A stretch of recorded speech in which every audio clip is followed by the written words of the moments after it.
Twickenham truly is the home of English rugby, which is why this place will be the setting at the end of a brutally long season when the two best teams, Northampton and Saracens, top of the pile after 22 games, and then they won those two epic semi-finals, will run out to do battle in the Aviva Premiership final.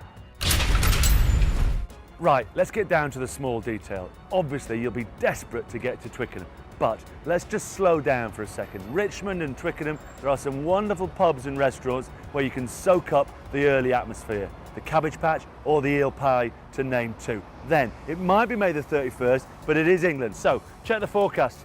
We're hoping you need these, but you might need this. Once you've got all this small detail planned, then it's off to Twickenham we go.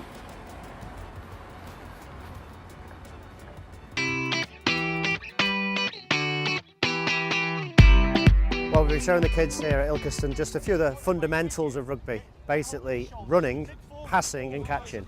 And I know it sounds quite simple, and when you're 12 years old you want to do all the flash stuff that you see on the TV, but until you get those bits right you can't really play rugby properly.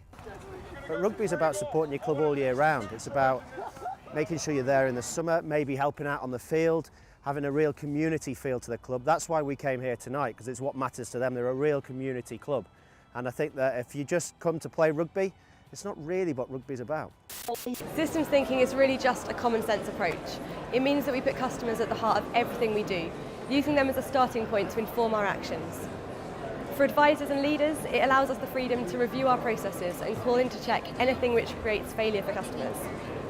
It's a bottom-up approach, which makes those who are closest to the work the true experts.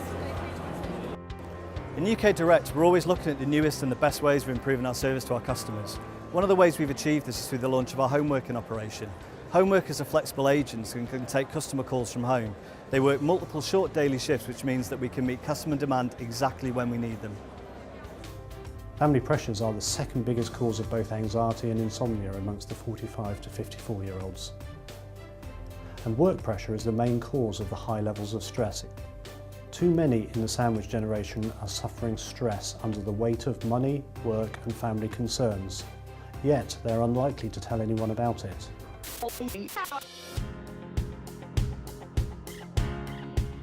Homophobic bullying is still a daily nightmare for too many people in Britain. Around the world, millions of people are persecuted simply because of how they were born.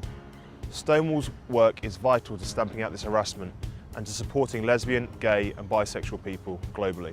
I've had the policy for a long time without ever really using it, but it was always there in the background. It was always there as almost a security blanket, I think. And then came the day when I really needed it, when I was diagnosed with breast cancer, and I wanted, and my husband wanted, a very fast, good service, and that's what we had. We've had life insurance probably since we've been together, and we have some sort of another.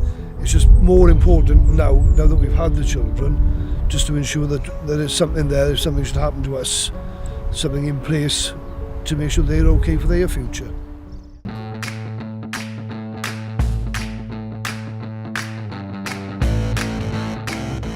Entering the competition was a really good idea, and I like sport. I had the option of football and rugby, and really pleased to be here on the last day of the season as well, and the fact that through my car insurance I'm here watching rugby, which is fantastic. We eat obviously high protein diet, carbohydrate while we're training, and then obviously keeping things like sugars and stuff like that to a low, just making sure we're eating a healthy balanced diet. Yeah, I think like Chaz just touched on it there, like sugars. That's a real big thing. Stuff like fizzy drinks and pop and even soft drinks can be the silent killer for a lot of the boys. Yeah.